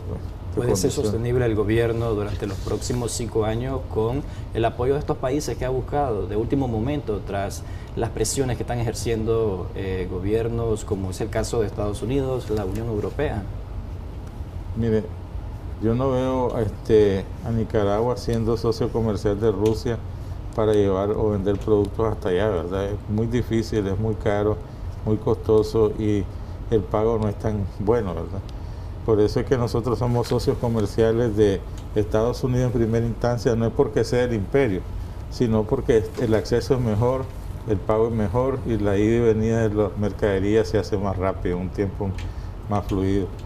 Entonces yo creo que el gobierno debe mantener a como sea este tipo de relaciones y convenios internacionales para evitar que nos hundamos, porque una economía sustentada o apoyada o de alguna manera financiada por Rusia y por otros países sería muy decadente para este país. Hablemos ahora del rol de los partidos políticos que participaban de este proceso electoral. La mayoría de los candidatos, todos los candidatos que, dicho sea de paso, los entrevistamos acá, evitaban referirse al escenario de ellos como perdedores y cuál sería el rol que iban a adoptar. Todos decían, soy optimista, voy a ganar, no me puedo referir a ese escenario. pero la realidad hoy es esta. ¿Y qué rol deberían ellos justamente desempeñar? A ellos se les criticó, por ejemplo, que fueran a tomar la diputación que le correspondería al segundo lugar, entre otras muchas cosas. Pero ¿usted qué considera que deberían hacer estos partidos políticos ahora, que hasta el momento no hay una postura oficial, no hay una reacción oficial luego del proceso? Ellos deberían de estar en primera fila, buscando cómo aglutinar a los demás y haciendo propuestas de nación, ¿verdad? Olvidarse, ya jugaron un rol, ya saben hasta dónde pueden llegar, ya midieron fuerza, por así decirlo. Entonces ahora lo que les toca es unirse, unámonos todos, hagamos un frente común y hagamos propuestas de nación. Olvidémonos de los partidos y de las cuestiones partidarias para que este país logre salir adelante. Tenemos amenazas de Europa, tenemos amenazas de Estados Unidos, amenazas digo en el sentido de sanciones, ¿verdad? Y están en todo su derecho, todo país tiene derecho a hacer lo que le convenga, lo que ellos crean para sus intereses. Nosotros somos los que debemos de hacer cosas para evitar eso. ¿Qué confianza podría generar que se unan estos 5 partidos políticos que participaron en el proceso del 7 de noviembre, cuando han sido señalados algunos de haber tenido algún tipo de pacto con el Frente Sandinista o algún tipo de acercamiento en periodos anteriores? Miren, nosotros no podemos hacer acepción de personas, como dice la Biblia. El Señor no hace acepción de personas. Yo recuerdo que cuando se estaba conformando la UNO, estaba el Frente Patriótico de la Revolución con varios partidos ahí, y varios de esos partidos se fueron a la UNO. La gente al principio lo miraba con recelo porque decían que eran colaboracionistas del Frente, pero al final ellos terminaron integrándose en un solo equipo con la UNO. Yo creo que eso de que este es zancudo, de que el otro no es unos calificativos que nosotros mismos dañamos la imagen del país y la imagen nuestra, porque ¿quién nos puso de jueces para decir que vos sos zancudo y vos no? Porque vos sos azul y blanco, vos crees que no sos zancudo. Entonces son cosas que tenemos que sopesarlas y saber decir las cosas como son. Justamente por eso era mi pregunta, porque algunos todavía mantienen esa crítica fuerte contra estos partidos políticos y para ellos de algún modo contrarrestar esta parte. Usted decía que hay que hacer un frente común para ver la posibilidad de un diálogo o negociación. En este sentido, ¿qué papel, además de lo que usted decía de estos partidos políticos, estarían jugando organizaciones como la Alianza Cívica y la UNAP? Mire, nosotros como Democracia Cristiana vamos a hacer una propuesta y vamos a invitar a todos aquellos que se crean opositores y que estén en una línea de oposición, que no estén en un radicalismo extremo, porque entonces llegaríamos a confrontarnos con los radicalismos que tienen en algunos momentos el gobierno. Tendríamos que hacer las cosas bien y invitar a todos, inclusive las organizaciones de la sociedad civil, la empresa privada, la Alianza Cívica y por qué no otras organizaciones similares, pero bajo un esquema, ¿verdad? Y que nadie se salga, que nadie se dispare, como decimos nosotros, porque entonces vas a causar problemas y no vas a llegar a ningún acuerdo, solo vas a estar haciendo figureo. A nosotros nos interesa que se llegue a un acuerdo de nación. ¿Qué ha estado imperando dentro de los partidos políticos que se hacen llamar oposición, que no lograron para este proceso electoral unirse y así derrotar al Frente Sandinista como ellos esperaban hacerlo? Mire, yo creo que ahí prevaleció lo que yo señalaba, los intereses personales, y prevaleció mucho todos los partidos políticos. El hecho de querer ser la figura principal y de ser el vehículo que llevaba a la oposición. ¿Alguna enseñanza nos deja este proceso electoral y esa falta de coordinación que no tuvo la oposición? Bueno, los resultados de ahorita, ¿verdad? Un Frente Sandinista con 75 diputados, un PLC con 9 y los otros con 1 o 2 diputados cada uno. Entonces la enseñanza es que si estamos así disgregados, así vamos a vivir, ¿verdad? Y el Frente Sandinista, con muchos electores, se va a erguir como el gran ganador. ¿Deben de tomar los partidos políticos que iban en este proceso electoral participando esos lugares dentro de los poderes del Estado? Si participaron fue precisamente para tener una posibilidad de estar en la asamblea. Yo creo que sí, pero lo que no deben hacer es plegarse a las posiciones del gobierno si no le conviene al país. Si le conviene, obviamente que sí, pero si no, tienen que jugar un rol protagónico y denunciar los hechos desde la asamblea, porque ese precisamente es el lugar por excelencia para los debates de ideas y de opiniones políticas. ¿Qué incidencia tendrían estos diputados o rol protagónico dentro del hemiciclo de la Asamblea Nacional, tomando en cuenta que el presidente Daniel Ortega gana con más de un 75%, y eso sería obtener una diputación aplanadora en la Asamblea Nacional? Bueno, ellos serían como un atalaya, ¿verdad? Diciendo, eso es malo para el país, las consecuencias son esto y esto, y hay que mantener siempre partidos así. ¿Veríamos más de lo mismo entonces? Sí, hasta el momento, desgraciadamente por la falta de no ponernos de acuerdo, por la falta de conciencia, diría yo, de que el país está primero y no el partido, que la nación es primero y que debemos de todo lo que hagamos enfocarnos en que la gente es primero. Mucho se ha hablado de que la comunidad internacional podría tener incidencia en que Nicaragua se encauce a las vías democráticas. ¿Eso va a suceder o vamos a seguir viendo la postura del presidente Daniel Ortega rechazando ese tipo de injerencismo que él así lo cataloga? Hombre, eso va a suceder más temprano que tarde, ¿verdad? Porque el país nuestro no es una isla. La gente se va escapando de Nicaragua, se va yendo, el país va en detrimento de la economía, y si un gobierno quiere gobernar bien, quiere gobernar para la gente, necesita relaciones, recursos, préstamos, intercambios comerciales, y yo no creo que el comandante Ortega esté dispuesto a gobernar en un país con anarquía, en caos y económicamente arruinado como en los años 80. Queremos abrir nuestras líneas telefónicas para recibir opiniones y que hagan nuestros televidentes alguna pregunta, si la tienen, a nuestro invitado de hoy día, referida al tema, y con el debido respeto, por favor. Vamos a abrir nuestras líneas 2222-7808 para que ustedes, nuestra amable y respetada audiencia, puedan ser partícipes de este segmento, Debate y Soluciones, que además lo pueden ver a través de nuestra página en Facebook. Recuerde que nos encuentra como Canal 10 Nicaragua. ¿Qué le espera a nuestro país en los escenarios socioeconómicos, en el tema de la migración, en el cierre de este año? Usted decía que la posibilidad de un diálogo sería hasta después de la siguiente toma de posesión del presidente Ortega. Sí, yo no lo veo antes, no es posible. No es posible por una sencilla razón, la convocatoria, preparar las condiciones necesarias para el diálogo.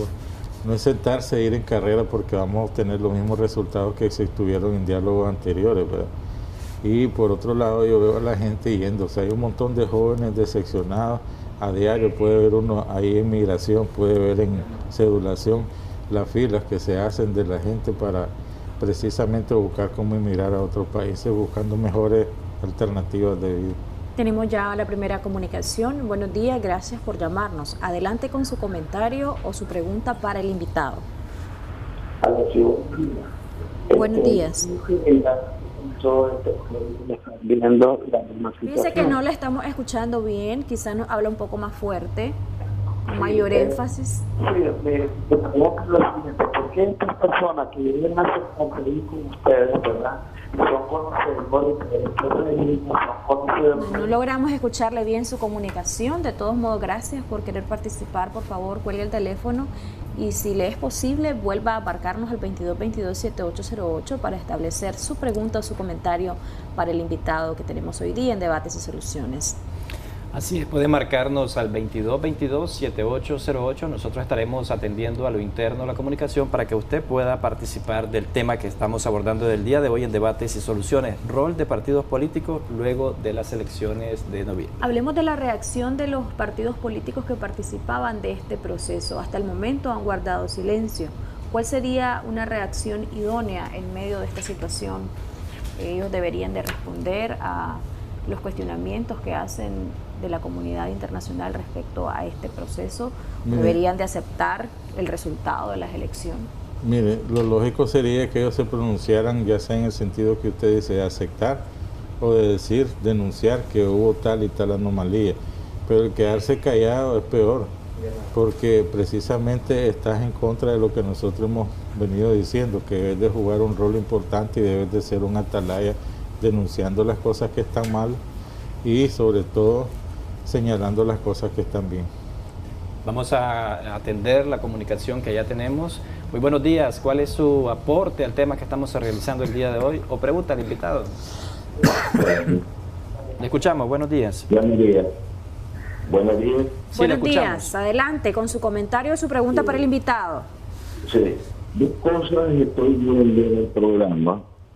Y felicito al participante porque si la mentalidad que tiene él, aún ya después de las elecciones, la hubieran visto la oposición de sentarse a negociar en un plan de nación poniéndolo primero ante los partidos políticos, los intereses de los partidos políticos, otro gallo cantar, si hubieran más fuerte hubieran conseguido más votos.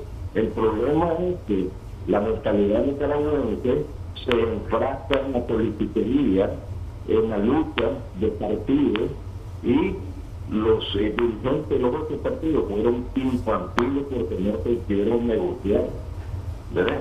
No son nicaragüenses que tienen el corazón en la patria, sino en intereses personales y partidarios y de injerencia de la comunicación y servirán de países exteriores porque influyen en este tiempo dentro de lo que es la comunicación internacional. Es necesario para poner plan de nación primero sobre cualquier cosa, y los medios tienen que cambiar un poco y alentar esas ideas a estar en la contienda, porque eso no tiene beneficio de nada en el momento. Muchas gracias por su comunicación. Vamos a recibir más llamadas telefónicas al 2222-7808, sus comentarios, sus intervenciones, preguntas con el debido respeto para nuestro invitado. Recuerde que usted puede marcarnos 2222-7808. Bueno, el amigo televidente decía que lo felicita por su visión de lo que podría ser un diálogo, que ojalá eso lo hubiesen entendido los distintos sectores de oposición en su momento, porque realmente pasaron 3 años con el discurso de unidad y nunca se logró concretar. Le doy las gracias por esa opinión. Yo también señalé eso y lo vine señalando desde hace mucho tiempo, de que debíamos de unirnos y dejar de poner las actitudes partidarias para pensar en un plan con visión de nación, y que no importaba ya por último si habían 8 candidatos que los rifáramos a la cara y sol ya por último para ver quién era el candidato, pero pesaron más los intereses partidarios que los intereses de nación, lamentablemente, y estos son los resultados. Vamos a recibir otra comunicación, Jim. Así es, tenemos otra comunicación. Muy buenos días. ¿Cuál es su consulta, su aporte al tema del día de hoy? Escuchamos. Hola, yo tengo... Hola, Sandita. Pues fíjate que lo tenía bien. Cuando nosotros decimos que candidato está preso, pues yo creo que nuestros propios candidatos se metieron presos al decidir ellos no definir quién era el candidato, porque todos querían ser presidenciables y por eso nos dejaron así, solos. Al unirnos es la fuerza. Mientras no definamos la fuerza, no vamos a poder salir adelante en este país. La verdad es que ya perdimos la meta en nivel de plata. Muchas gracias. Muchas gracias a usted por su comunicación. ¿Qué opina? Es más de lo mismo, ¿verdad? Lo que venimos señalando, que precisamente el tratar de estar figurando y no pensando en el país, no pensar en la gente, nos tiene en esta situación actualmente. Y tenemos un montón de notables muy capaces que están presos, ¿verdad? ¿Hubiese sucedido otro escenario con el presidente Daniel Ortega si estos 5 partidos políticos que participaron en las elecciones se hubiesen buscado la unidad con, por ejemplo, con C por L, con el Partido Conservador o el Partido PRD, quienes se perfilaban como unos candidatos fuertes o un partido que hubiese obtenido bastante intención de votos? Yo incluiría ahí a todos los partidos, no solo esos 3, ¿verdad? Porque también el PLC, bloque opositor. El PLC, mal que bien, tiene un rol que jugar. Y si hubiera sido una sola fuerza con un candidato único, obviamente es más difícil que vos puedas echar preso a toda la oposición cuando la está representada por uno, porque lo reemplazás inmediatamente. Y si tenés 5 que son buenos y van en cargos de elección popular potable, digamos, en primer lugar, segundo y tercer lugar, hasta el 5º lugar de diputados nacionales o departamentales, ellos hubieran hecho un rol mejor, mucho mejor. Tenemos otra comunicación. Buenos días, gracias por su llamada. Nos habla fuerte, claro y por favor con el debido respeto para nuestro invitado. Hola. Buenos días, le escuchamos. ¿Todavía está en línea? Aló, buenos días. Buenos días. Bueno, si no va a compartir con nosotros su opinión, por favor cuelgue el teléfono y déle la oportunidad a otro amigo o amiga televidente que pueda participar del programa esta mañana. 2222-7808. Buenos días, ahí tenemos la llamada. Adelante, le escuchamos. Sí, buenos días. ¿Cuál es su opinión o su comentario o pregunta para el invitado? Bueno, lo que yo quiero decir, la verdad, que ustedes están hablando ahí de diálogo. diálogo que no sé, ¿verdad? Hablan que puede ser con varios actores, con varios sectores, pero aquí en Nicaragua hubo una mesa de diálogo y los que participaron, por decir, la Iglesia Católica, es una iglesia parcializada en contra del gobierno. Los que hoy están presos, que decían que lo económico no importaba, claramente buscaban intereses personales. Y otra de las cosas que quería decirles es que vi en este canal, ¿verdad? Y muchos dicen, los candidatos están presos. Y hay candidatos, no hubo, si esta gente eran aspirantes y no salían en candidatos porque todos querían ser caciques, nadie quería ser indio. Bueno, no sé de quién lo ha escuchado usted, porque yo siempre le llamo aspirantes.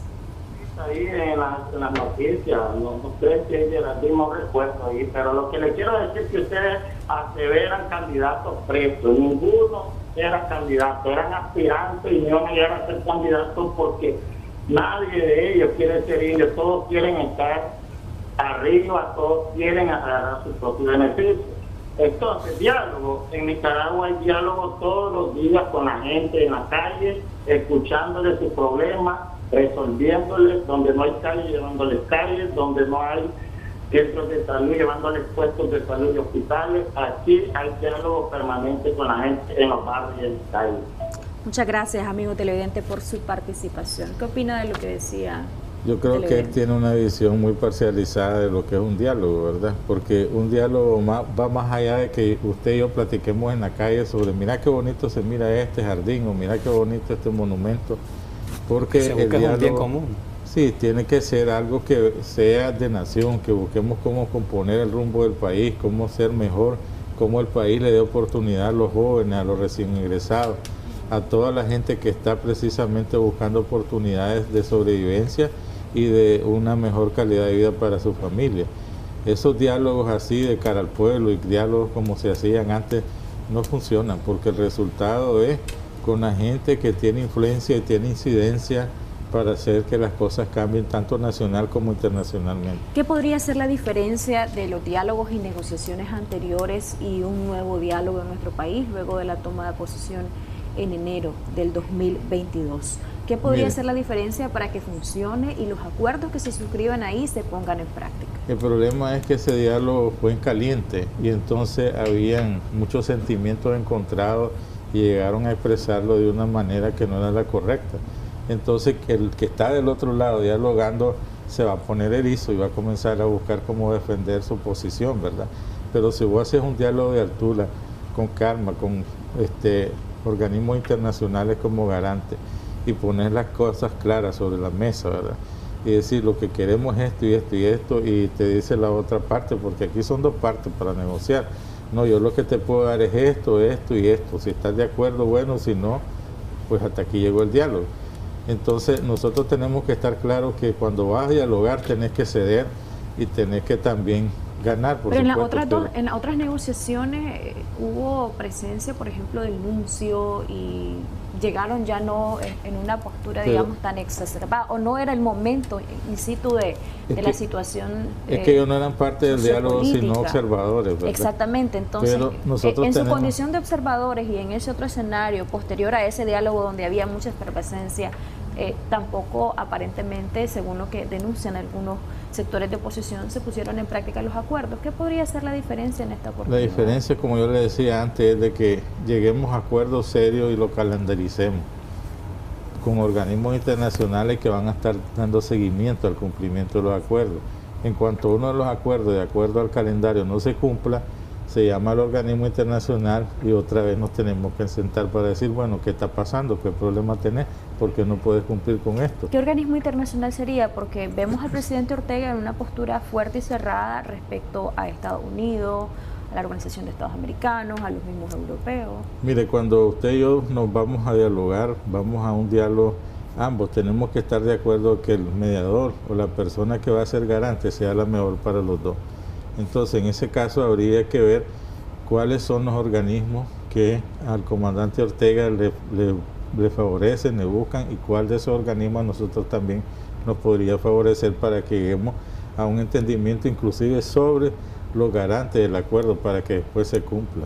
Que tenemos otra llamada. Así, tenemos otra llamada telefónica. Muy buenos días. ¿Cuál es su comentario o pregunta a nuestro invitado? Le escuchamos. Sí, buenos días a Jocelyn, el buenos días. Otro muchacho, buenos días al panelista también. Sí, la realidad pues aquí no consideramos como nicaragüenses que aquí existen las condiciones para diálogo.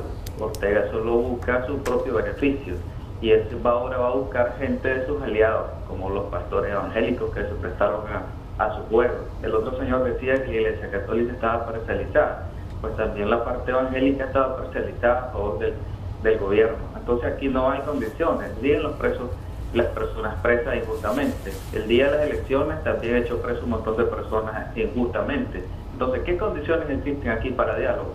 Aquí no existen. Muchas gracias.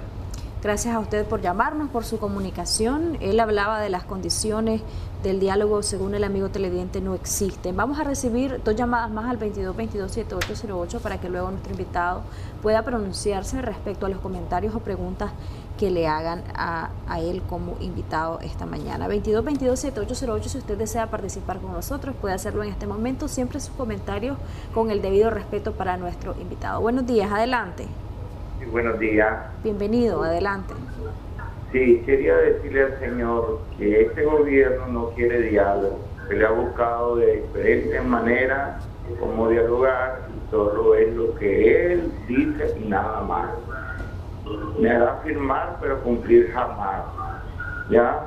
Entonces, ¿de qué otra manera se le puede llamar a diálogo si él nunca cumple lo que ya negoció?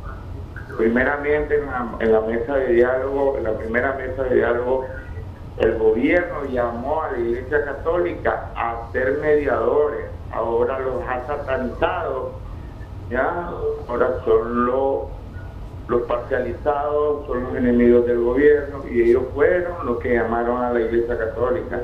Después llamaron a otras personas a dialogar y tampoco cumplió. Entonces, que me diga el señor que está invitado ahí de qué manera o forma puede hacer él para que el gobierno negocie y cumpla.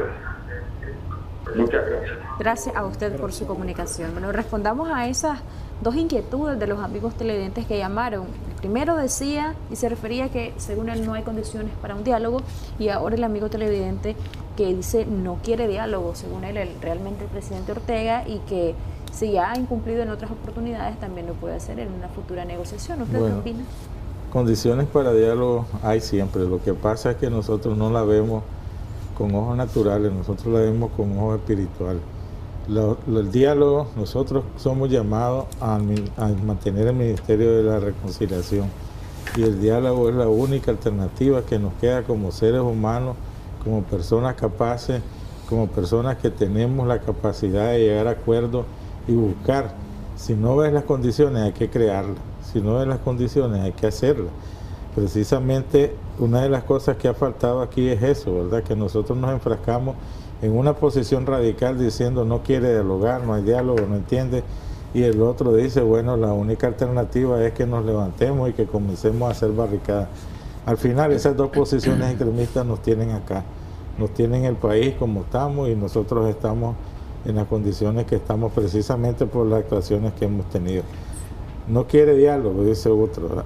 Nosotros creemos que sí, las condiciones del diálogo se van haciendo, y va a tener que dialogar este gobierno porque se va a ver encerrado. Y como les dije antes, yo no creo que el comandante quiera terminar su periodo de gobierno o sus últimos días gobernando un país en ruinas, en caos, probablemente en anarquía, porque la gente cuando tiene hambre es capaz de hacer cualquier cosa.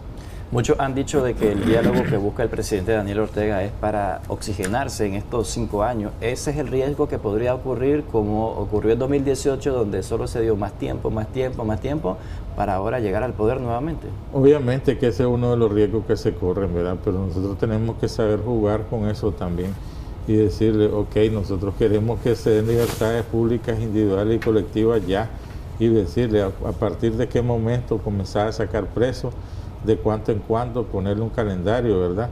Y dando seguimiento a esos cumplimientos. Mencionaba de emplazar al presidente Daniel Ortega de entablarse ese diálogo y darse acuerdos, pero ¿cómo hacerlo entender que tiene que cumplir?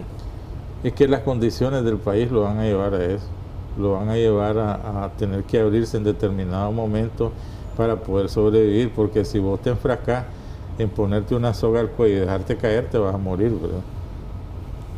Vamos a recibir más comunicaciones, 2222-7808. Si usted desea participar, puede hacerlo en este momento en el segmento Debates y Soluciones. Siempre sus comentarios con el debido respeto para nuestro invitado. Igual puede hacer sus preguntas. Recuerde, cuando nos llame, bajarle completamente el volumen a su televisor y escucharnos a través de su teléfono. Un par de llamadas más y luego vamos concluyendo esta temática que es de gran importancia para nuestro país. Había expectativa en cuanto a la reacción de la comunidad internacional y las reacciones a lo interno de Nicaragua luego de este proceso de comicios 2021 en nuestro país. Hay otra parte que también es importante y es hablar del sector privado.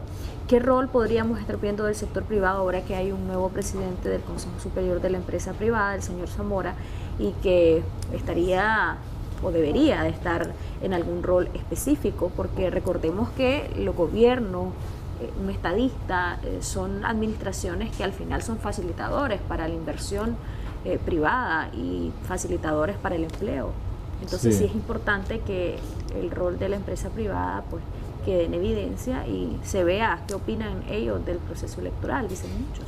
Sería interesante hablar con César, ¿verdad?, para preguntarle qué piensa él, cuánto es el mejor momento para buscar ese diálogo, invitarlo inclusive a formar parte del bloque que quiere un diálogo. La gente te critica porque dice que cuando vas a dialogar estás buscando prebenda. Lo que nosotros queremos es que el país salga adelante, que haya estabilidad, que crezca la economía. El gobierno comenzó con un buen mecanismo de diálogo y le llamaron el pategallina entre el gobierno, los empresarios y los trabajadores. Inclusive quedó consignado en la Constitución como un modelo de gobierno. O sea que lo único que hay que hacer es reactivar el modelo de gobierno e incluir a otros sectores que ahora sabemos que son muy importantes para la bienandanza del país.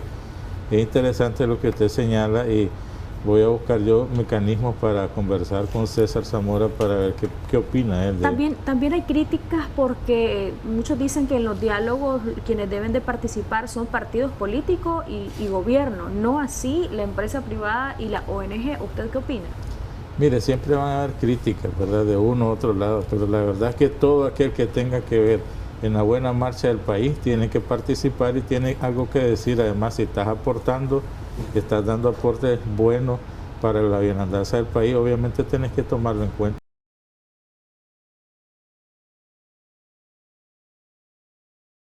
Vos hasta que haya elecciones, eso no es así. La sociedad es un conjunto de personas que cada una tiene un rol.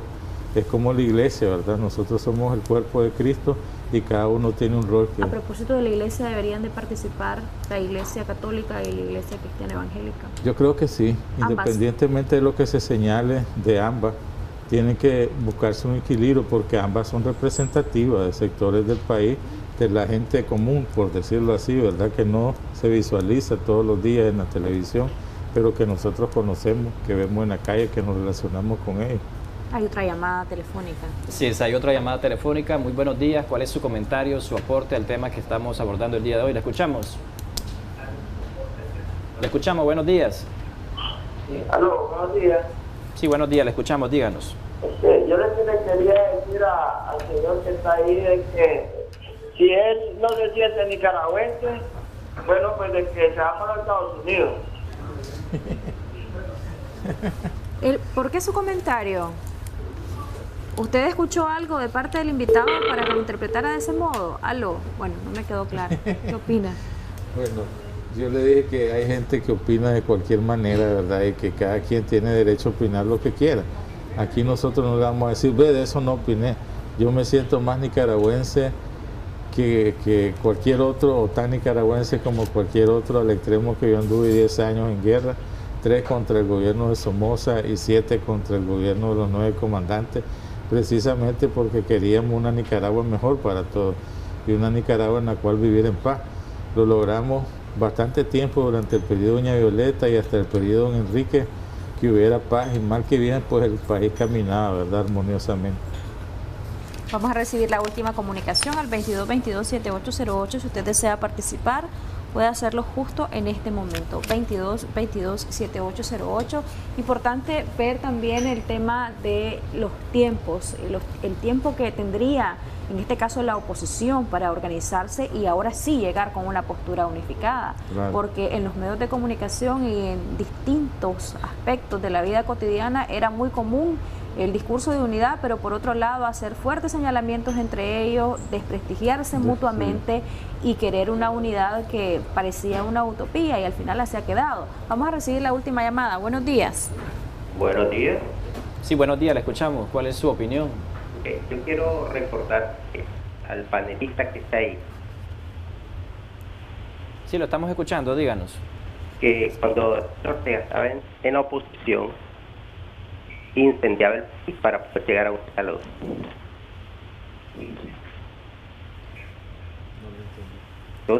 Repítanos, por favor, que no logramos escucharle con claridad. Sí, que cuando el Daniel Ortega estaba en oposición. Sí, continúe, no se escucha a través del televisor. Incendiaba el país para poder sentar por... Si nos puede volver a repetir y escúchenos directamente desde su celular y no del televisor. Sí, bueno, tenemos problemas con la comunicación, usted sí logró captar. Yo lo entendí, lo que él dice es que nos recuerda que cuando Daniel Ortega era opositor, incendiaba el país para buscar el diálogo, pero yo creo que eso no son las mejores maneras de iniciar un diálogo, ¿verdad? Eso es negociar con la fuerza, a través de la fuerza y con pistola.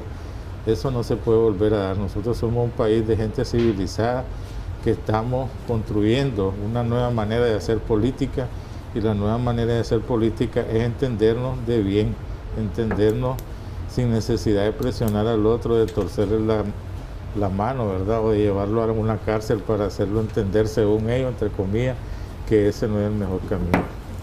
Hablábamos antes de la comunicación sobre el tiempo que tienen los sectores de oposición o los otros partidos políticos distintos al FSLN para organizarse de cara a llegar a un posible diálogo en una postura unificada, que se vea algo distinto a lo que se vio durante estos 3 años, retrocediendo 3 años, que prácticamente, le decía yo, pregonaban un discurso de unidad, pero se señalaban, se atacaban mutuamente y al final nunca se unieron. Sí. Es apremiante el tiempo y nosotros creemos, yo personalmente creo que tenemos a partir de hoy hasta el 25 de febrero, ¿verdad?, para ponernos de acuerdo y tener una agenda común, por decirlo así, para un posible diálogo nacional. Y esa agenda común tiene que estar con los insumos de cada uno de las organizaciones, de los participantes en esa mesa de diálogo. Perfecto, muchísimas gracias a usted por habernos acompañado, por su tiempo. Si desea concluir con algo más, un mensaje de cierre en este momento para aquellos televidentes que están pendientes del programa y que están ocupados de la situación sociopolítica y económica del país. Sí, a los televidentes quiero decirles que también hablar de diálogo ahora lo han satanizado, ¿verdad?, que nosotros tenemos que estar claros de que o hablamos de diálogo o hablamos de guerra, y este país no quiere más guerra. Este país lo que quiere es que busquemos una solución alternativa y todavía estamos a tiempo de hacerlo. No permitamos que el país se vaya al caos, a la anarquía, para comenzar a buscar una solución, porque será demasiado tarde. Quiero agradecerle por invitarme, Jocelyn, y a usted también, ¿verdad?, por permitirme participar en este programa, y estamos a la orden y estaremos informándole de los avances que tengamos en la búsqueda de un acercamiento con todas las fuerzas para hacer una agenda común que nos lleve al diálogo nacional. Siempre bienvenido, gracias por habernos acompañado. Francisco Delgadillo, consultor jurídico y expresidente de UDC, quien ha estado con nosotros esta mañana. Tenemos la tendencia de nuestra entrevista del día de ayer. Así es, Jocelyn, vamos a presentarles la tendencia que obtuvimos en nuestra transmisión de Facebook, Canal 10 de Nicaragua, donde estuvimos como invitado al ingeniero Agustín Jarquín Anaya como analista político. Esta entrevista tuvo un total de 187.325 personas alcanzadas, fue compartida 255 veces en interacciones, obtuvo 75.803 personas. Y con esta información que les hemos brindado, hacemos una pausa comercial. Ya regresamos con más de Acción 10 en la mañana.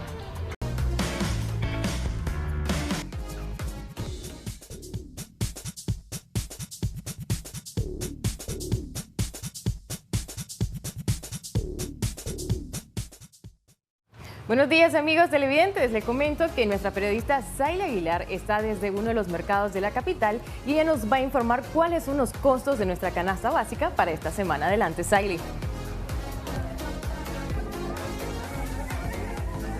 Gracias, chicos, es todo de mi parte, pero regresamos a estudios.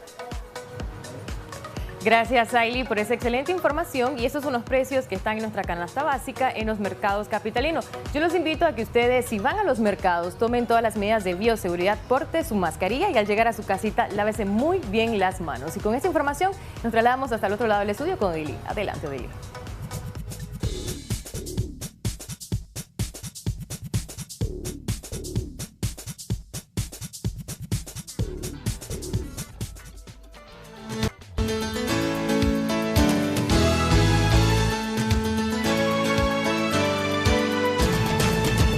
La colecistitis aguda es la hinchazón e irritación repentina de la vesícula biliar. Este fenómeno causa dolor abdominal intenso.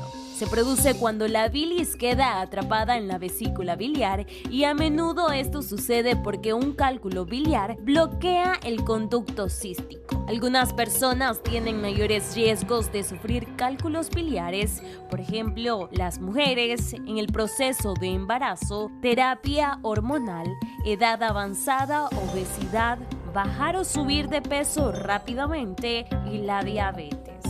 Pero es en esta siguiente entrevista donde te brindan más detalles al respecto. Saily Aguilar, Acción 10. Gracias, Saily Aguilar, y efectivamente ya estamos con nuestro coloproctólogo, el doctor Carlos Andrés Martínez Vega, para abordar un poco sobre la colecistitis aguda, quiénes la padecen, cuál es el tratamiento. Doctor, muy buenos días, gracias por acompañarnos. Buenos días, Odili, muchas gracias por invitarme a hablar el día de hoy con los amigos televidentes de Acción 10 en la mañana acerca de esta enfermedad de colecistitis aguda litiásica, que como muy bien decía la introducción, es causada por cálculos, piedras en la vesícula biliar y predominantemente se produce en el género femenino. Ok, cuando hablamos de colecistitis, ya escuchábamos también un preámbulo en la cápsula. ¿Quiénes son los pacientes que están más predispuestos?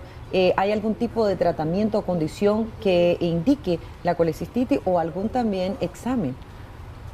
Primeramente quiero mencionarles que colecistitis significa una inflamación de la vesícula biliar. La inflamación de la vesícula biliar, predominantemente la causa principal es cálculos o piedras que se conoce popularmente, sí, ¿verdad? Sin embargo, en algunas ocasiones la vesícula también se puede inflamar sin que la persona posea cálculos en ella. ¿Cuáles son las personas que tienen factores de riesgo para adquirir esta enfermedad? Principalmente el género femenino, los pacientes que poseen una obesidad, los desórdenes hormonales, principalmente posterior a un embarazo o a una terapia de suplemento hormonal. Otros factores de riesgo es cuando una persona es diabética. Ejemplo, los pacientes diabéticos, en algunas ocasiones la vesícula tiene una mala absorción de la bilis, que la bilis se forma en el hígado, como muy bien decía la cápsula de introducción. Y luego la bilis pasa a la vesícula biliar, se almacena y cuando nosotros ingerimos alimentos copiosos, esta se vacía y ayuda a absorber los alimentos en el intestino delgado. Sin embargo, en algunas ocasiones, esta vesícula biliar, este órgano, pierde la capacidad de absorción e empiezan a formar piedras en el interior. Y una de estas piedras puede obstruir un conducto muy finito que va hacia el otro conducto biliar y empieza a inflamarse, a provocar dolor, a provocar náuseas, a provocarle vómito al paciente. Incluso, algo muy importante que hay que mencionar, Odili, es que la persona en alguna ocasión, o mejor dicho, en la mayoría de los casos, la tiende a confundir con una gastritis aguda. Importante dar a conocer esto, de igual forma con la colitis también, quizá abordamos estos tres conceptos porque quizás es parecido incluso, pero no es lo mismo. 2222-7808, si usted tiene alguna consulta, con mucho gusto la puede hacer al 2222-7808. Doctor, estos tres conceptos. Efectivamente, gastritis es una inflamación del estómago, ¿verdad? En cambio, la colitis viene de la palabra del colon, es una inflamación del colon. Y la colecistitis es la inflamación de la vesícula biliar. Algo que comparten en común y por eso es importante acudir al médico más cercano o al médico de cabecera cuando una persona posee dolor abdominal es realizar un diagnóstico diferencial adecuado y determinar la etiología de ese dolor abdominal. Tenemos una llamada. Muy buenos días. Adelante, le escuchamos. Utilice la bocina de su teléfono. Con gusto le atendemos. Adelante. Buenos días. Buenos días. ¿Le escuchamos? Quería consultarle al doctor. Mi hija tiene tiempo de estar padeciendo de colitis. Últimamente sus deposiciones son sumamente abundantes al punto que le cuesta. Y cuando logra sacar es bastante. Y eso le ha provocado sangrados y pues me tiene muy preocupada. No sé qué me recomienda el doctor. ¿Qué edad tiene su hija, señora? 23. Ok. Déjenos los datos completos y el número de teléfono también para algún tipo de consulta con nuestro experto, doctor. Vamos a contestarle a la amiga televidente que muy amablemente nos llamó. La colitis en algunas ocasiones puede provocar sangrado en los jóvenes. Esto se encuentra relacionado con una enfermedad que se conoce como colitis ulcerativa. Sin embargo, ante un sangrado anal, un sangrado rectal, una hemorragia, lo más importante es acudir al médico coloproctólogo para determinar la causa de este sangrado. En más del 70% de los casos, la causa del sangrado es benigno por origen de una enfermedad hemorroidal o una fisura anal. Sin embargo, debemos de estudiar este tipo de sangrado y determinar el origen. Si en un dado caso la persona, el sangrado no es de origen de la patología anteriormente mencionada, es un deber realizarse una colonoscopía diagnóstica, que es bajo sedación, en el cual tenemos la posibilidad de estudiar todo el colon y de hacer diagnóstico y terapéutica. Doctor, en este sentido, continuando con el tema de la colecistitis, hay otro concepto que es la colelitiasis. ¿Es algo parecido? Ok, la colelitiasis consiste en que la persona posee cálculos en la vesícula biliar. La prevalencia a nivel global de colelitiasis es de aproximadamente un 10 a 15% alrededor del mundo. Sin embargo, cuando estos cálculos van creciendo o obstruyen el conducto biliar que va hacia la otra vía biliar, produce la inflamación de la vesícula. Y es donde se determina el término de colecistitis. Entonces, la colelitiasis es como un preámbulo a que la persona pueda desarrollar colecistitis, e incluso tener cálculos en la vesícula biliar es un factor de riesgo para que el paciente desarrolle colecistitis aguda litiásica. Tenemos otra llamada. Muy buenos días. Adelante, ¿le escuchamos? Buenos días. Buenos días. Estoy llamando de Puerto Cabeza. Estamos viendo su programa y es interesante el tema que están tocando. Y yo tengo 37 años y hace como 5 o 6 meses, cuando lavaba ropa, me daba dolor, me entraba un dolor que yo no aguantaba. Entonces fui al médico, me hicieron examen, me tomaron ultrasonido y me diagnosticaron que tengo piedras, pero piedras chiquitas en la vesícula. Y cuando lavo ropa me da dolor y el dolor es fuerte y a veces hasta me da ganas de vomitar. Entonces quería preguntar al doctor si hay mientras está pequeño, hay ¿algún tratamiento? Algún tratamiento, sí, algún tratamiento para eliminar o algo. Muchas gracias. ¿Cómo no? Déjenos sus datos también, quizá el doctor se puede comunicar con usted. Por la distancia quizás no podrá venir, pero quizás se puede comunicar, doctor. Lastimosamente no existe un tratamiento médico para destruir los cálculos en la vesícula biliar. Esto es muy diferente a los cálculos que se pueden desarrollar en los riñones o en la vejiga, que puede existir algún tipo de tratamiento médico para tratar de desbaratar los cálculos. El tratamiento de elección de la colecistitis sintomática es la cirugía, y actualmente el abordaje laparoscópico, es decir, de mínima invasión con una camarita con 3 puntos que se hacen en el abdomen, es el mejor abordaje terapéutico en los pacientes que poseen esta enfermedad.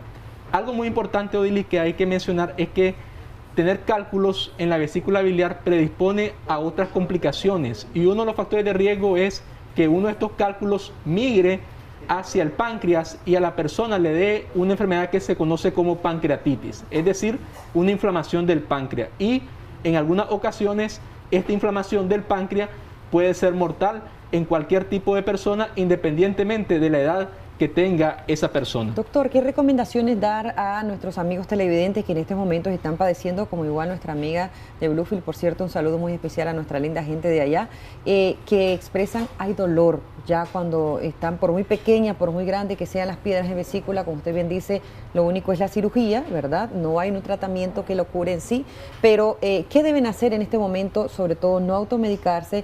¿Y qué recomienda a los que están iniciando también en cuanto a la alimentación para prevenir esto? Lo importante cuando una persona ya sabe que tiene cálculo en la vesícula biliar y obviamente en ese momento no es candidato a realizarse una cirugía, es cambiar el estilo de vida en la dieta. Una alimentación lo más sano posible, poca en grasas, evitar los lácteos, evitar comidas muy condimentadas, muy grasosas. Y algo muy importante, Odili, que esta misión la ha traído Acción 10 en la mañana desde hace muchos años, es que hay que prevenir las enfermedades y realizar un diagnóstico a tiempo, oportuno y eficaz, porque en dependencia de este diagnóstico va a ser la evolución de la persona. Y obviamente siempre ustedes lo han recomendado en múltiples programas, no solamente en esta enfermedad, no hay que automedicarse. Lo mejor es acudir al médico más cercano para determinar el origen del dolor, ya que el dolor abdominal, la causa, existen múltiples. Una de ellas, recordemos que es apendicitis, y si esta se estalla puede provocar una peritonitis y en algunas ocasiones hasta la muerte. Como no, doctor, muchísimas gracias, doctor Carlos Andrés Martínez Vega. Ahí veíamos los números de teléfono en pantalla. Si quiere hacer alguna consulta, con mucho gusto él le atenderá. Vamos a hacer una breve pausa comercial y ya regresamos.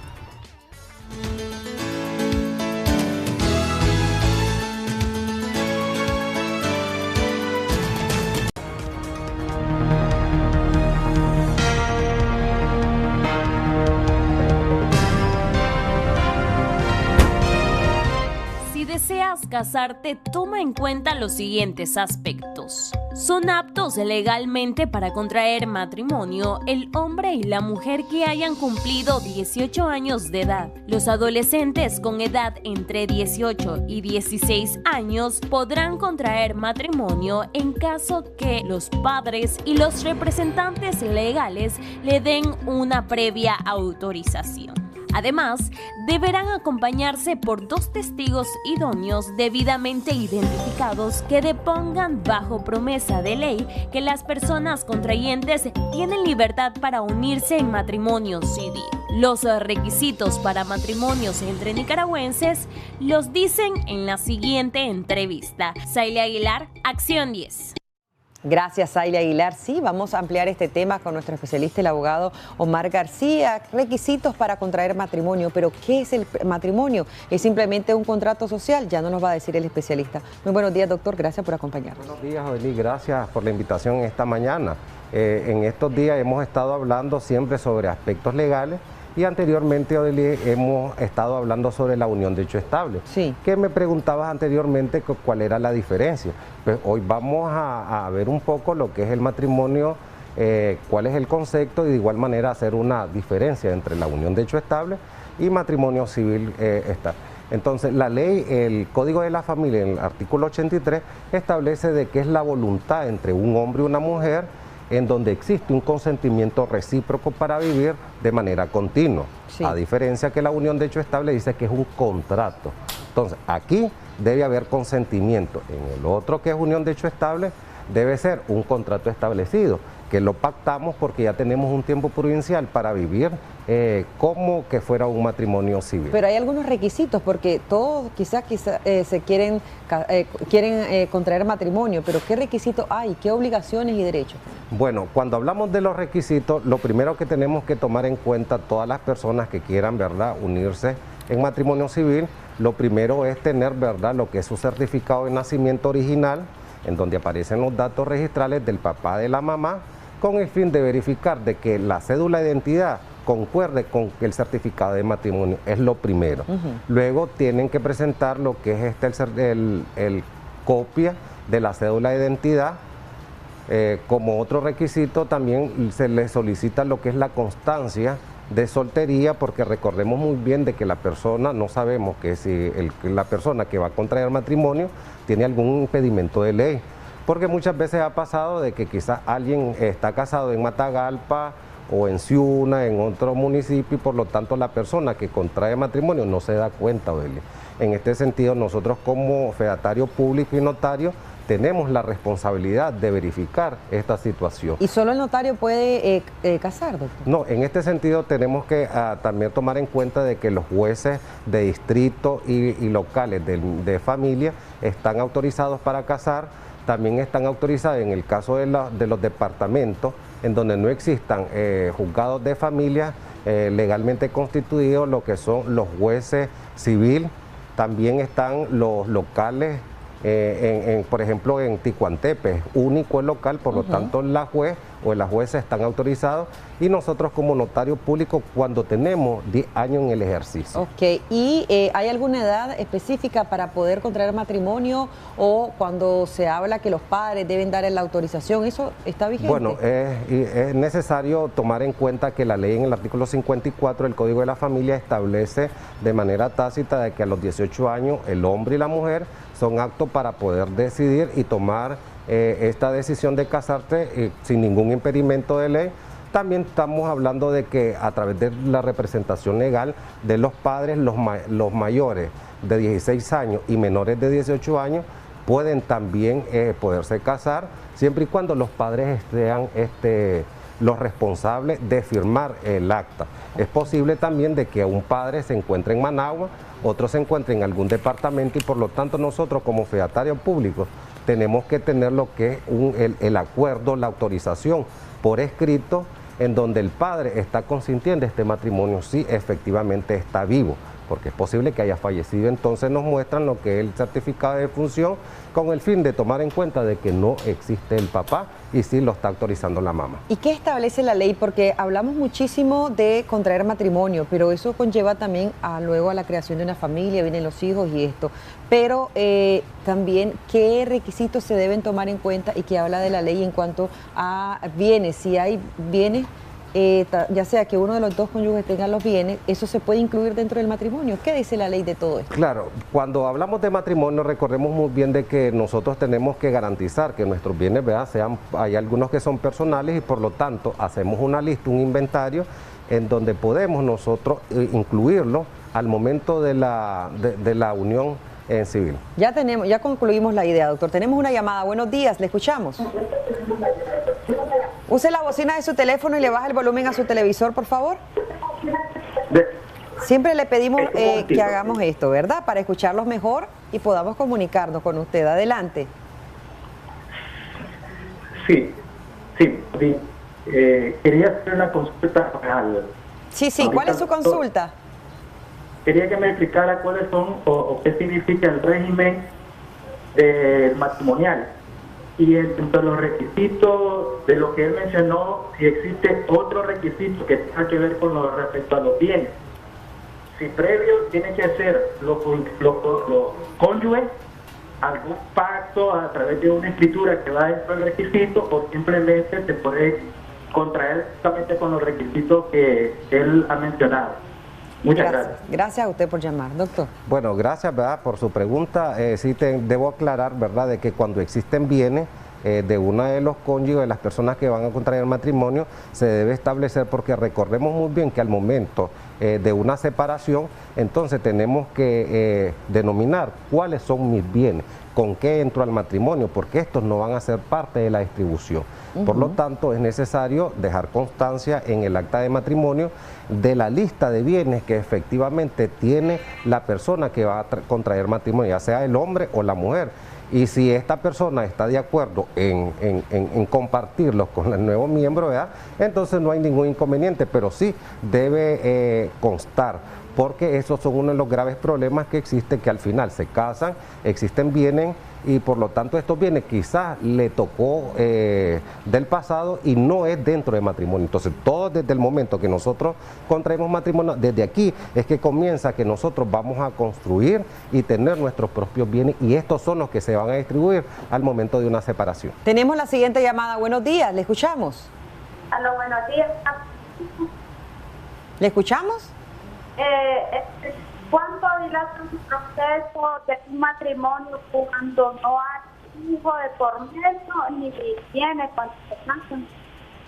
¿Usted ya está casada? Sí, pero no tengo... Bueno, mi pareja, pues, pareja que yo tengo, él es casado, pero él no le pienso con nada. Entonces usted quiere saber en cuánto tiempo se puede divorciar. Ajá. Cómo no, gracias por llamarnos. Y la siguiente llamada que recibamos, le decimos que el doctor García nos ha dicho que usted puede ser acreedor del matrimonio. Si usted no se ha casado, si ya tiene esa opción, si ya pensó, si ya tiene esa meta y no ha podido contraer matrimonio, pues totalmente gratis. Hoy usted se puede llevar esa opción, ese obsequio, ya sea de Navidad, ¿verdad? Así es que si usted está en este momento ya dispuesto a casarse o dispuesta a casarse en común acuerdo, ¿verdad? Claro que usted no va a hacerlo únicamente su decisión, sino ambos están ahí ya con esa decisión bien establecida, pues nos puede marcar al 2222-7808 porque puede ser él acreditado para ese matrimonio. Rubén Díaz dice que pues ya favorablemente está casado, pero vamos a ver quién más nos llama. Doctor. Bueno, respondiendo a lo que mencionaba, ¿verdad?, la televidente, eso dependiendo del tipo de juzgado que vaya a denominarse, porque al final aquí en Managua estamos hablando que el proceso, si no hay hijos, no hay bienes ni nada, en un mes, pero por lo general la ley establece que son de 2 a 3 meses. Eso también tiene que ver con la agilización del abogado, de qué forma esté ejecutando, porque muchas veces hay judiciales, ¿verdad?, de que efectivamente son ágiles y el secretario realiza el trabajo de manera inmediata. Y con la decisión de la persona que desee, ¿verdad?, divorciarse o no. Claro, eso tiene que ver también mucho, ¿verdad?, en que si desea o no divorciarse, porque recordemos muy bien de que existe la disolución del vínculo matrimonial, donde las partes están de acuerdo, y también existe la disolución del vínculo matrimonial por una de las partes. Sí. Cuando hablamos que es por mutuo consentimiento es porque efectivamente ambos han decidido a través de un acuerdo extrajudicial poner fin lo que es esta disolución del vínculo, y si no hay bienes, no hay hijos ni nada, entonces se suscribe a través de una escritura pública que ahora nosotros como notario público ejerciendo durante 10 años en lo que es en la notaría, entonces existe un libro en donde nosotros podemos, vienen las dos partes, nosotros elaboramos la escritura e inscribimos en el registro civil. Ahí finaliza el proceso de disolución del vínculo matrimonial. Regresando al tema sobre los requisitos del matrimonio, doctor, una vez que ya se contrajo el matrimonio, ¿cuánto tiempo tenemos para inscribirlo? Bueno, la ley establece 30 días, pero nosotros como nicaragüenses muchas veces no lo hacemos al inmediato, sino que posterior. Como no, ahí vamos a ver los números de teléfono en pantalla. Si usted desea ser parte de ese favorecido, ahí tenemos la llamada. ¿Vamos a recibir la llamada? ¿Podemos recibir la llamada? Sí. Ok, excelente. Muy buenos días, le escuchamos. Buenos días. Una pregunta al doctor. Cuando ha habido infidelidad, por ejemplo, por parte de la mujer, ¿en cuánto tiempo se puede divorciar o cómo puede hacer ahí? Muchísimas gracias. Ahí vamos a ver los números de teléfono en pantalla del doctor. Con muchísimo gusto le va a atender porque ya sería parte de otro tema, doctor. Ya estamos en tiempo. Gracias por habernos acompañado. Muchas gracias, si usted tiene la intención de casarse, le repetimos, ahí vemos los números de teléfono en pantalla. La primera llamada que reciba el doctor Omar García, esa va a ser la llamada que se va a hacer acreedora de ese matrimonio totalmente gratis, y lo vamos a dar a conocer en la próxima vez que venga el doctor a conversar con nosotros de otro importante tema. Muchas gracias. Gracias, doctor, por habernos acompañado. Hacemos una pausa comercial y ya regresamos.